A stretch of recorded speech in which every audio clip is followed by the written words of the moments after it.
I'm going to give you a sentence and I want you to fill in the blank. Are you ready? I just wish blank. What would you put in the blank? What do you wish was different or better about yourself, the world around you, the people that you interact with regularly? What do you just wish for? I think that noticing where things could be better, how we could improve, how other people can improve, how the world could be better is a very healthy and natural and normal thing that we all do. But if we're wasting our wish, then we are using this amazing part of the brain that God gave us in a way that is not useful. In fact, it can be very frustrating and build resentment and judgment. So today we're going to talk about wasted wishes, what this means, why we do it, and how to stop doing it and use our amazing brains to create extraordinary lives and be who we want to be. This is Better Than Happy, episode 503, Wasted Wishes. Welcome to Better Than Happy, the podcast where we transform our lives by transforming ourselves. My name is Jody Moore. In the decade plus I've been working with clients as a master certified coach, I've helped tens of thousands of people to become empowered. And from empowered, the things that seemed hard become trivial. And the things that seemed impossible become available. And suddenly a whole new world of desire and possibility open up to you. And what do you do with that? Well, that's the question. What will you do? Let's find out.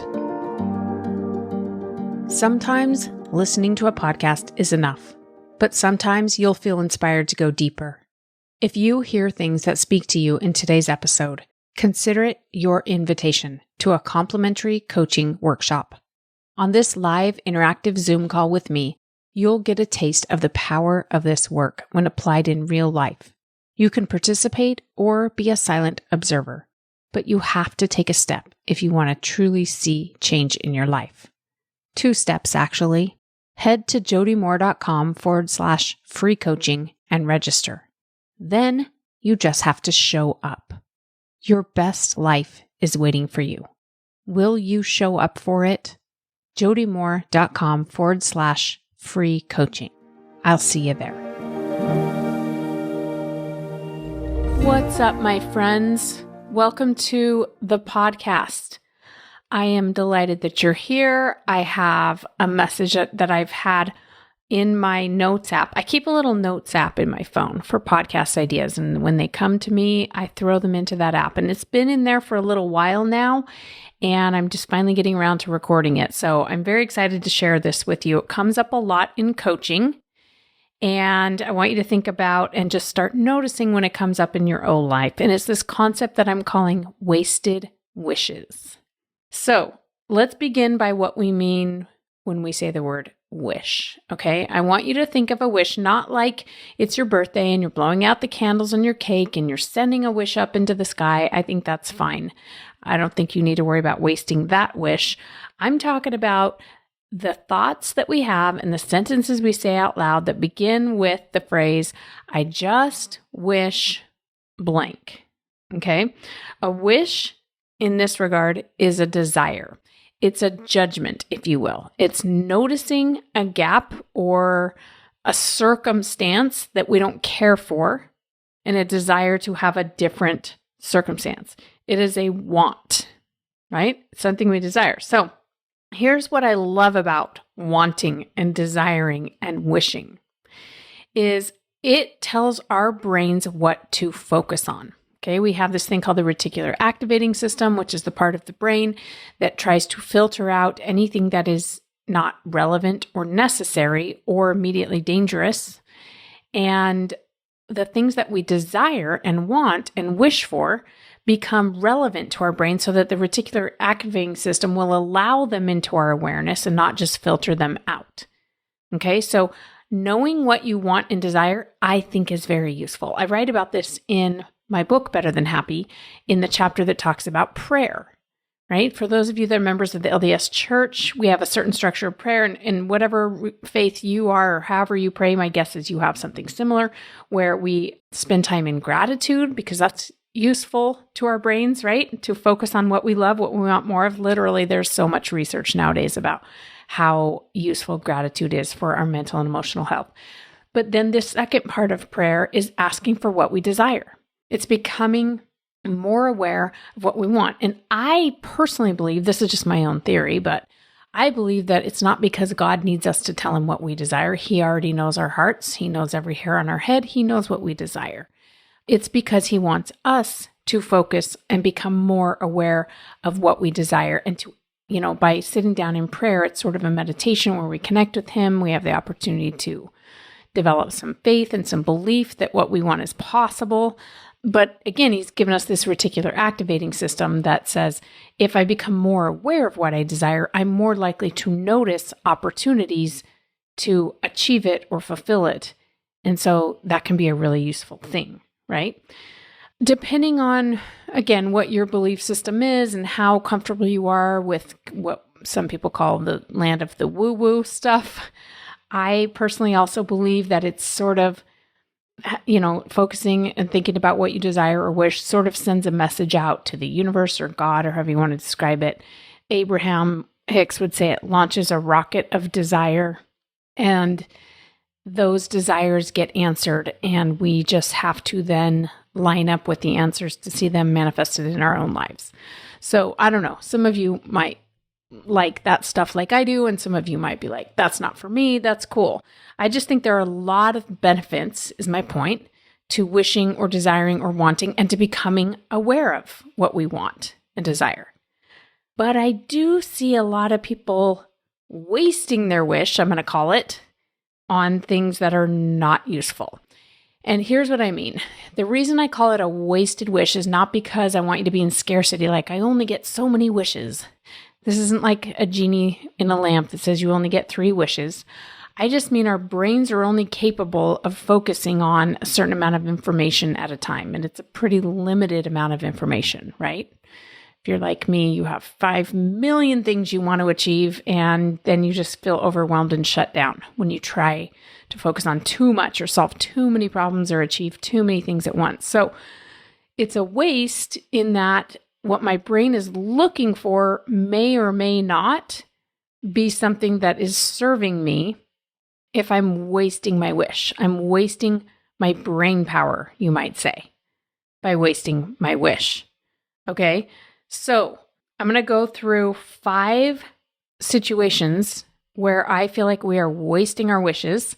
And as I speak to these, my guess is it's going to sort of become obvious how to not do it. But just in case, I have a couple pieces of advice anyway I'm going to give you in the end of what to do instead. Okay?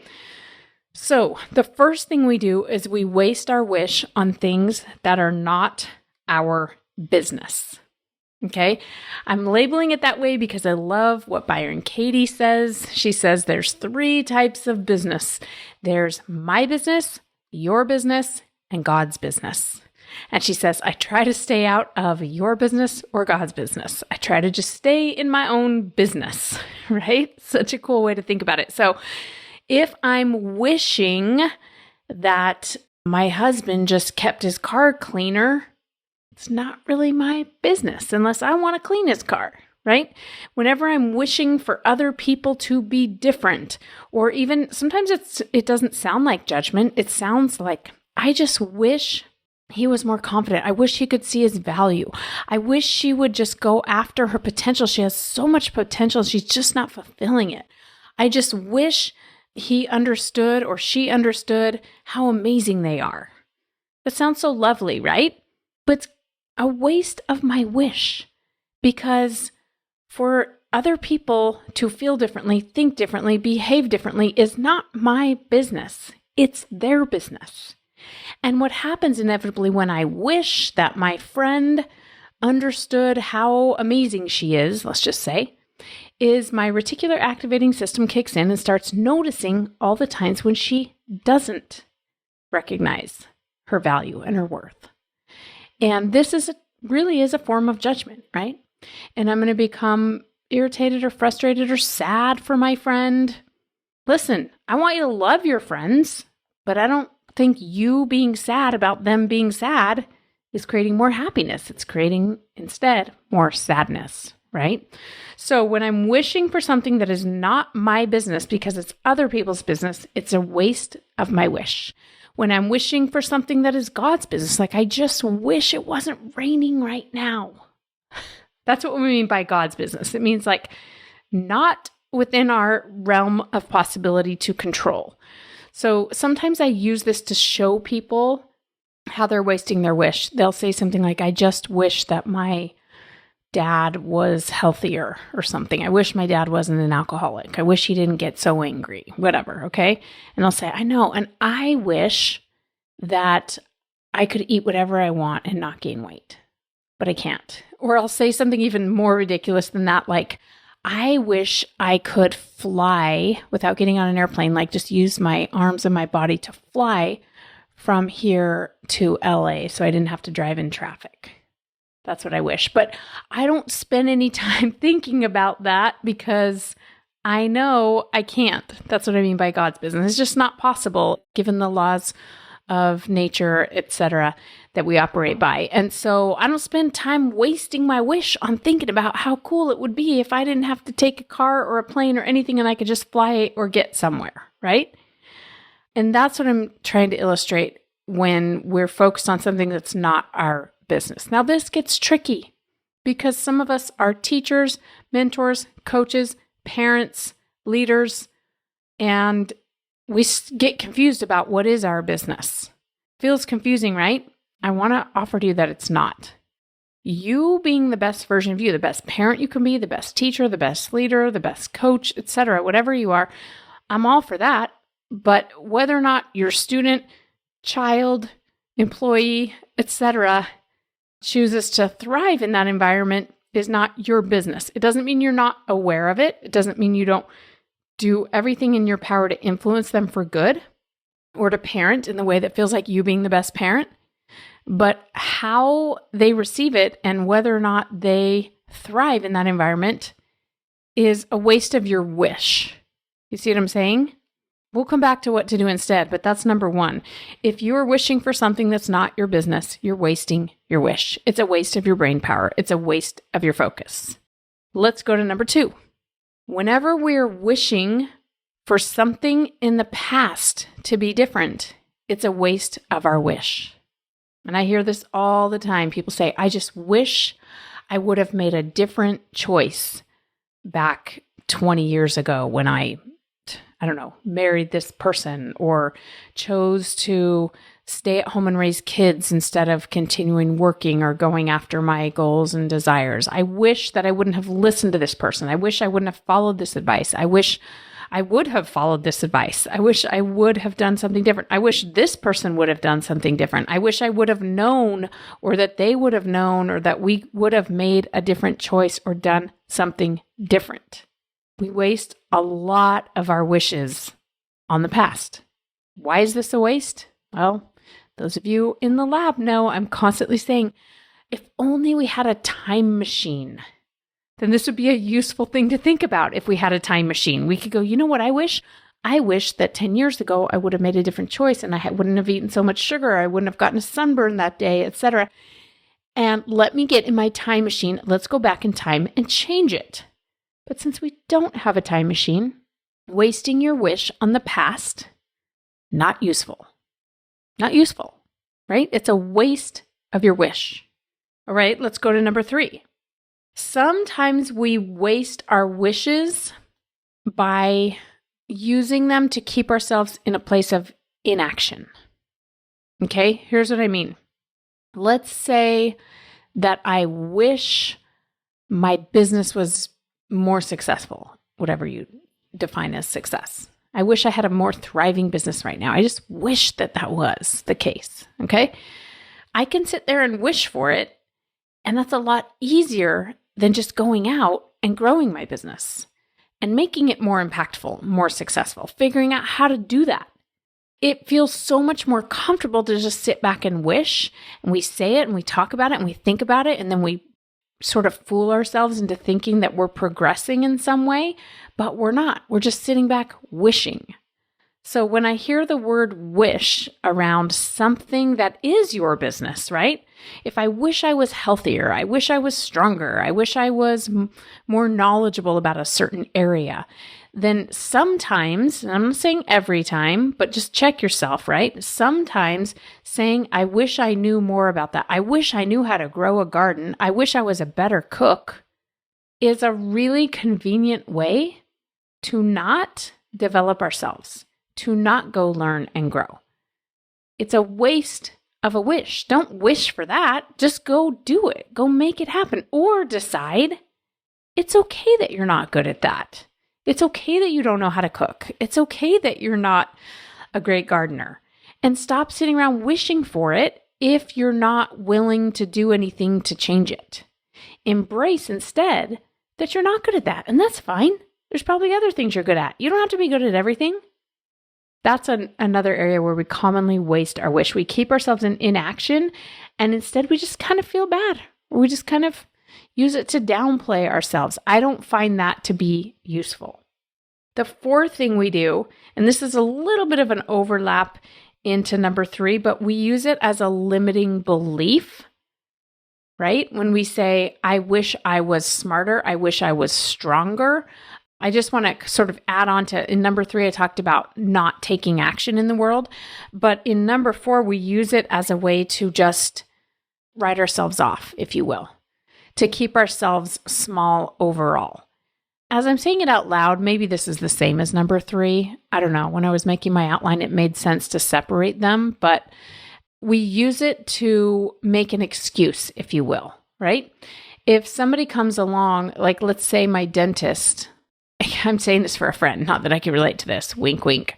If my dentist were to say, it would be better if you flossed more often, your gums would be healthier and we wouldn't have some of the potential problems that we see happening in your mouth right now. And I say, yeah, I know. I wish I could get myself to floss too, but I just can't. Right? I just can't get myself to do it. Doc, I don't know what to tell you. I've never been a consistent flosser. It's just sort of a convenient way to write off what might be a useful thing to embrace. We are designed as human beings to grow and to continue to learn and to go through hard things, to experience hard things. I was just listening to a reel that popped up on my Instagram. It was somebody talking about cold plunging. It was a guy, and he said, I don't really even care about the health benefits. Like, he wasn't denying there could be health benefits for your nervous system and your whatever else it does for your biology. But he's like, I do it because it's super hard to do. I don't ever want to get in, and I get in anyway. And then once I get in, there's a mental challenge as to how long I'm going to stay there. And I stay there even though I really don't want to. And then I stay even a few seconds beyond that. And he said, that's why I cold plunge, because I'm overcoming my own brain and my own self.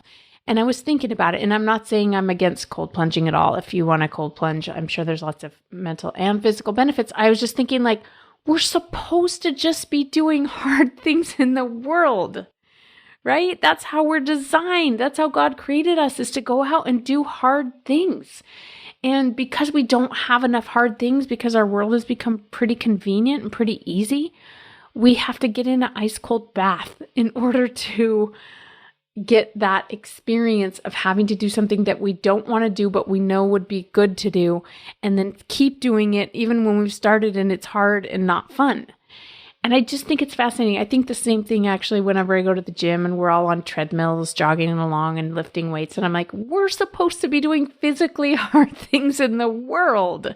That's how we were designed. But our world has become so physically easy that we got to go in these rooms and pick up weights and run on treadmills like a hamster on a wheel in order to keep our bodies healthy. And so I don't know, it is what it is. I'm all for like whatever keeps you physically, mentally, and emotionally healthy and strong. I just always want us to connect back to like, yeah, because the way we're designed is for challenge. That's how we grow. And we will know if we're getting enough growth or not, because if we're not getting enough, we'll feel stagnant. We'll feel like we're not living into our purpose. We'll feel like something's missing. We'll feel like we're capable of something more. We'll feel bored maybe. maybe you don't feel that way at all. Maybe you feel overwhelmed and exhausted, which might mean you're getting too much challenge, or it's not the right kind of challenge that's going to light you up. So anyway, there's a lot to unpack there, but my point is wishing, just simply stating or thinking, I just wish I was better at that. I just wish I wasn't this kind of person. Those are limiting beliefs. Those are excuses for inaction. So let's go to the fifth reason I sometimes, this one I don't see as much, maybe because I work with adults. I think it comes up more in youth, but it can come up for us as adults as well. And this is using our wish as like a bid for pity or attention. When we wish that people liked us more, right? I'm thinking about, kind of some of the stories I hear that circulate amongst young people, et cetera. Like, I just wish people liked me more. And I actually, now that I'm saying it out loud, there's a lot of adults who feel this way too.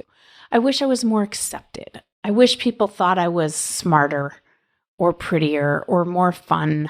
The in-laws wanted to spend more time with us and not the others. Now, this is only a bid for attention or pity if you're saying it out loud to people who you sort of think, and usually this is a somewhat unconscious thing that we do. We don't usually sit down and plan out, you know what, I'm going to go tell people today that I wish they liked me better, and then they're going to jump up and like me better. We do it somewhat unconsciously. We often do it passive aggressively. Okay. But what we're doing is wishing that we had more attention, wishing that we had more approval, usually wishing that other people would rescue us in some way.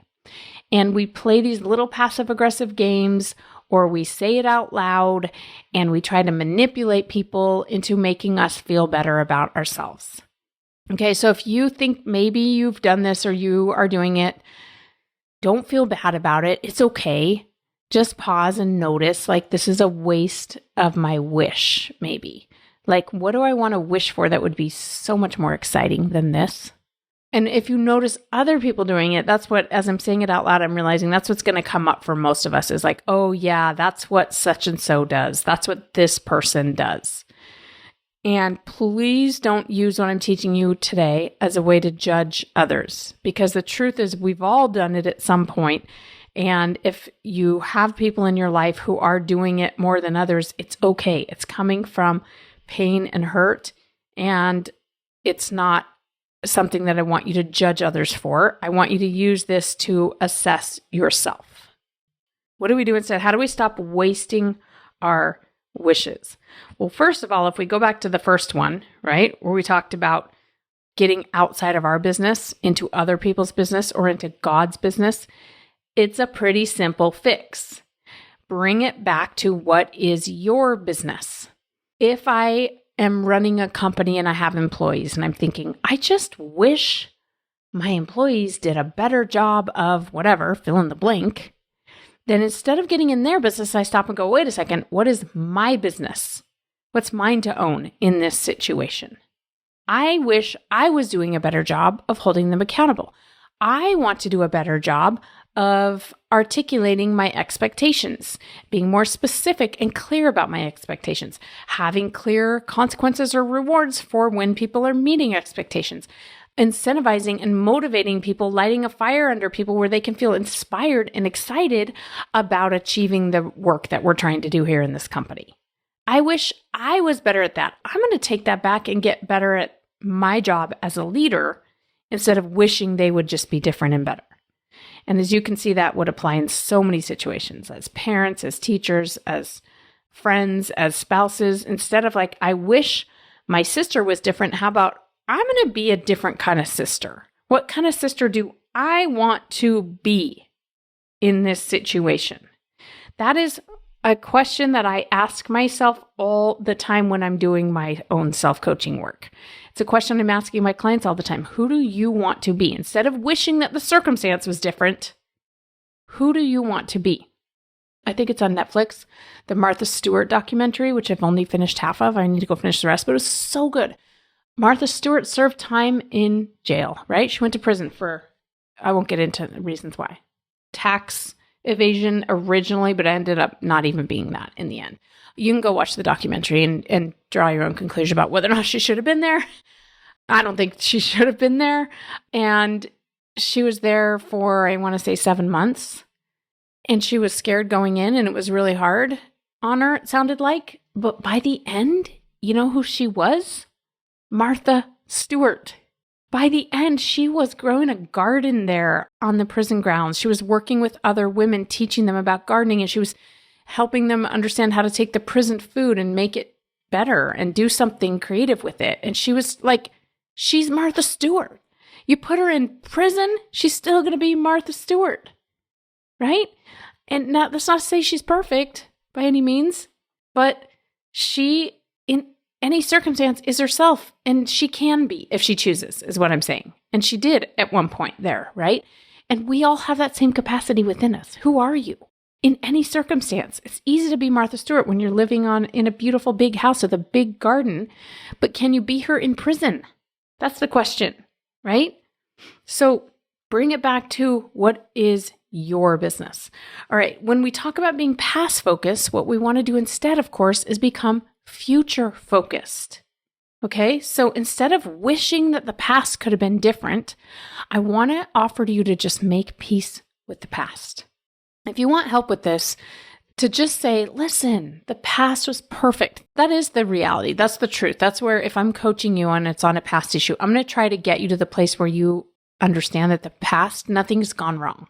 The past was always meant to be exactly how it went. It was not supposed to be any different. And if you can get there in your head, love it. If you can't, come to jodimoore.com/free coaching and I will take you there, because it's sometimes a little bit of a journey to get there.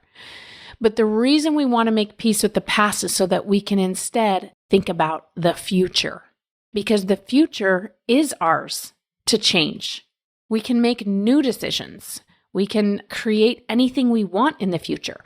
And it's such a waste of our wish to wish for a different past, because then the brain is tied up arguing with the past instead of using that brain to create the future you want. What do you want in the future? Now, a lot of people tell me, I don't know. I don't know what I want in the future. And that's why they'd rather just stay in a wrestle with the past. Okay. But again, with a good coach, you can discover what you want and create what you want for the future. It's such a better use of your desire, of your wish, than wrestling with the past. Number 3 and 4 are kind of combined on you there, right? Living in inaction or creating limited beliefs or excuses.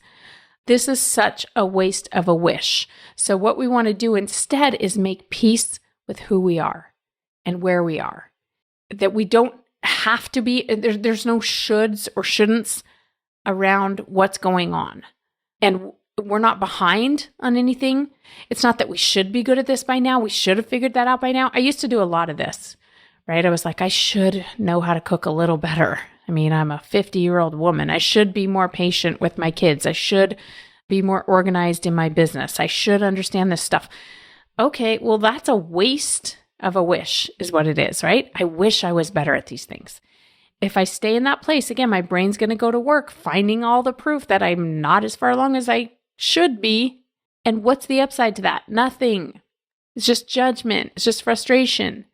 And you know what? I think I'm going to create something different now if I choose that, right? Make peace with the things that you don't want to even be better at.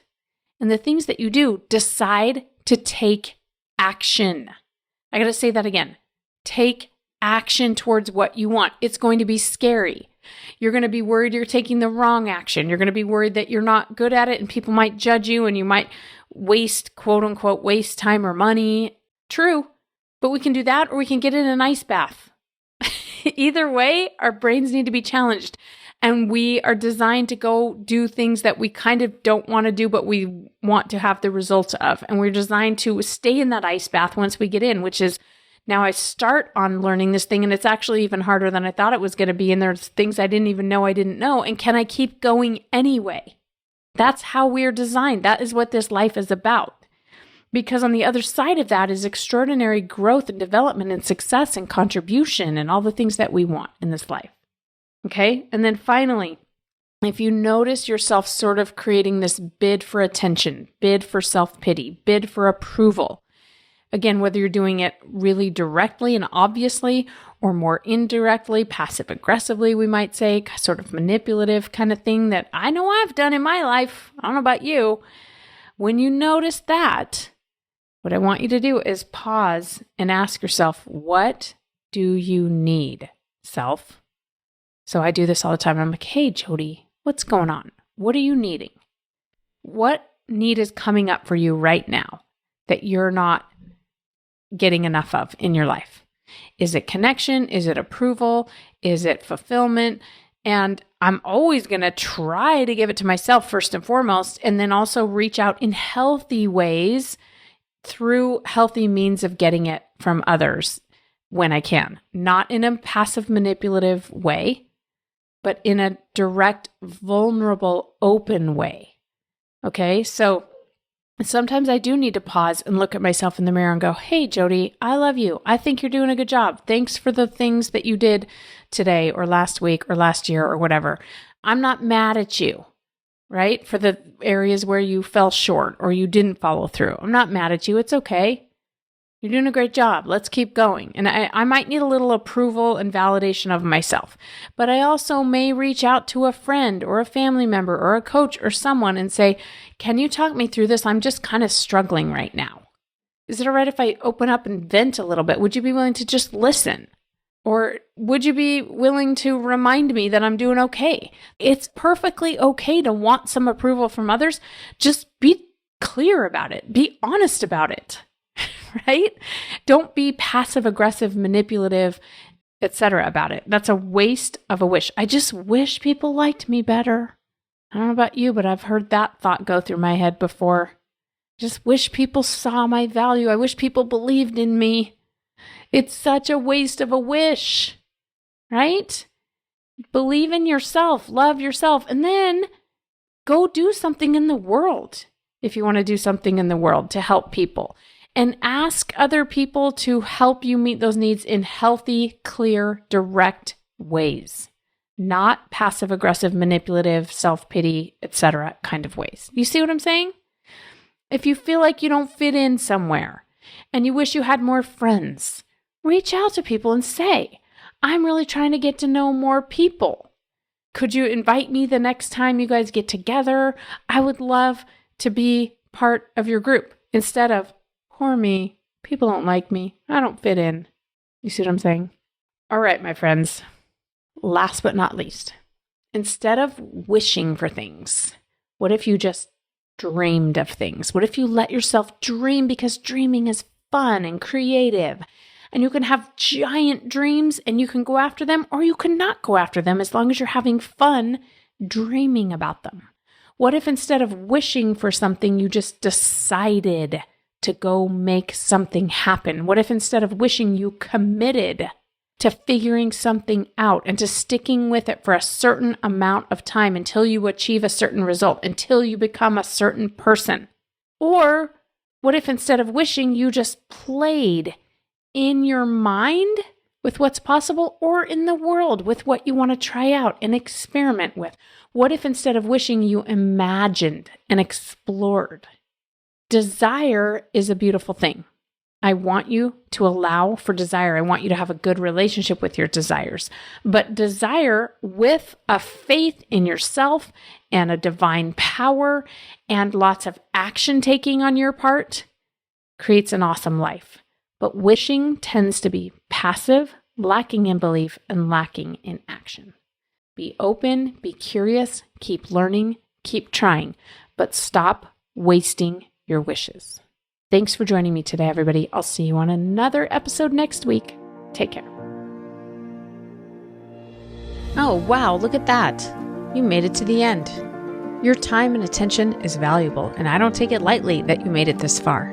In fact, it tells me you might be like me, insatiably curious about people and life and potential and connection. Maybe you have big dreams, but a small budget and no time. You're tired, but bored. You're content, but dissatisfied. Sound familiar? Come to a free coaching call and see for yourself what's possible. jodymoore.com/free coaching to register. That's jodymoore.com/free coaching.